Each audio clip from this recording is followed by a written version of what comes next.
Tidak ada henti-hentinya ketika kita membahas tentang kebijakan Presiden Joko Widodo. Kali ini, kita akan membahas beberapa kebijakan krusial Presiden Joko Widodo yang nyatanya memberikan dampak yang sangat baik untuk Indonesia.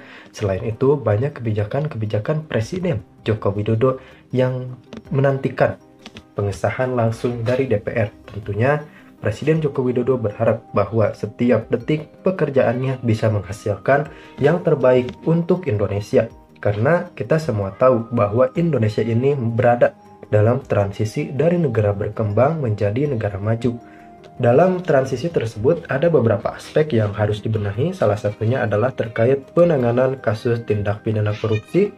Selain itu tentang Undang-Undang Hilirisasi Industri di Dalam Negeri. Meskipun begitu, bukan berarti keputusan Presiden Joko Widodo tanpa hambatan. Presiden Joko Widodo pernah mendapatkan ancaman kudeta sekalipun, atau secara garis besarnya adalah dilengsarkan dari jabatan Presiden Republik Indonesia karena satu kebijakan, yaitu pada waktu itu hilirisasi industri di dalam negeri.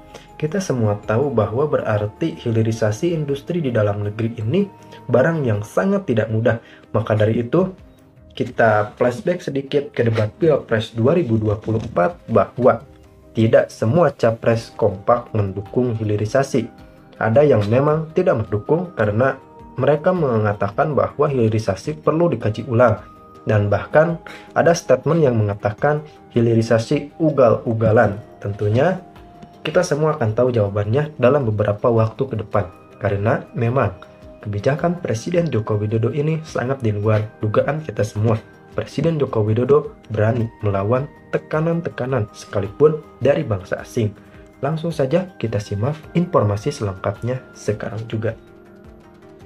Hati beserta seluruh Bapak Ibu Wali Kota yang hadir pada pagi hari ini, hadirin dan undangan yang berbahagia. Sudah sering saya sampaikan bahwa di tahun 2045, 70% penduduk kita ini akan ada di perkotaan. 70%. Kalau dunia di tahun 2050, 80% penduduk dunia ini akan ada di kota, di perkotaan. Apa yang akan terjadi? Beban kota akan menjadi sangat berat. Oleh sebab itu, juga sudah sering saya sampaikan, rencana kota secara detail itu harus dimiliki setiap kota di Indonesia. Sehingga jangan sampai kita memiliki kota yang sekarang ini banyak terjadi di Eropa maupun di Amerika, kota-kota yang mencekam. Karena penganggurannya banyak, karena homeless-nya banyak, dan kita tidak ingin itu terjadi di negara kita, Indonesia. Kita ingin menjadikan semua kota itu livable, nyaman dihuni, dan juga lovable. Orang yang berkunjung ke sana senang ingin kembali berkunjung, dan orang yang tinggal di situ juga sangat mencintai kotanya karena kotanya memberikan pelayanan publik yang baik kepada masyarakatnya. Kita melihat sekarang ini sudah banyak kota-kota di negara kita itu sudah mulai macet. Mulai macet.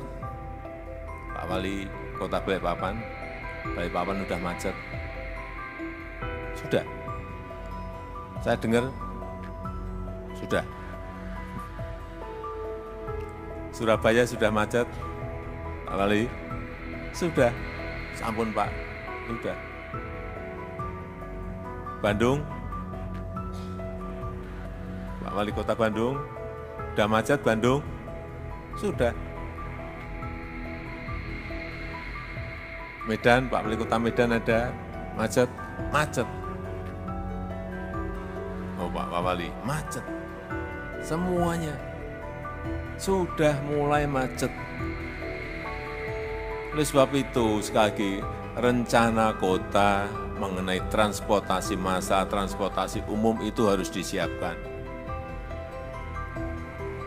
Kalau kita bayangannya selalu subway, MRT, LRT, itu biayanya gede banget, mahal. Saya sampai apal, waktu MRT Jakarta dibangun pertama, itu per kilometer, yang MRT yang bawah tanah itu 1,1 triliun rupiah per kilometer. 1,1 triliun rupiah per kilometer. Sekarang sudah 2,3 triliun per kilometer. Tolong tunjuk jari, kota mana yang siap membangun MRT dengan APBD-nya. 1 kilometer 2,3 triliun.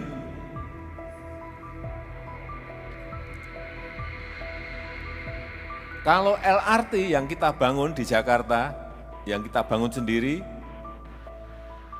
dengan gerbong yang kita buat di Inka, itu kurang lebih 600 miliar per kilometer. Siapa yang sanggup? Ada kota yang APBD-nya sanggup? Tunjuk jari. Saya beri sepeda. Enggak ada yang mampu. Apalagi kereta cepat. Kereta cepat itu juga justru lebih murah dari yang subway. Kereta cepat itu 780 miliar per kilometernya. Oleh sebab itu sekarang ada barang baru yang namanya ART, Autonomous Rapid Transit. Tidak pakai rel, tapi pakai magnet. Bisa 3 gerbong, 2 gerbong, 3 gerbong, atau 1 gerbong. Nah ini jauh lebih murah. Nanti kalau ada yang APBD-nya memiliki kemampuan, tolong berhubungan dengan Pak Menteri Perhubungan. Bisa bagi-bagi 50-50, APBD 50%, APBN 50% misalnya. Karena kalau tidak,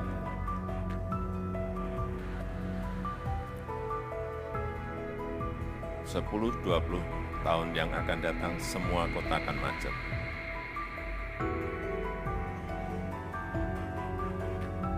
Nggak percaya, kita lihat nanti.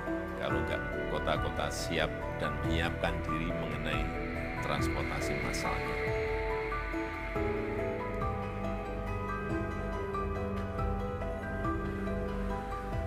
Yang kedua, yang berkaitan dengan kota masa depan itu seperti apa?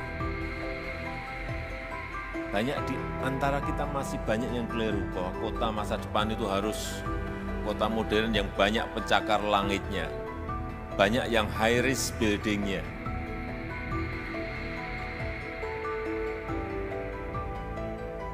Menurut saya, dan sekarang ini sudah mulai ada sebuah paradigma baru. Kota yang baik adalah kota yang ramah pejalan kaki. Kota yang baik adalah kota yang ramah terhadap penyandang disabilitas. Kota yang ramah terhadap pesepeda. Kota yang ramah terhadap anak dan perempuan. Konsepnya kira-kira itu. Kota yang ramah terhadap lingkungan. Artinya apa? Kota ini memang harus green, harus smart, dan harus friendly.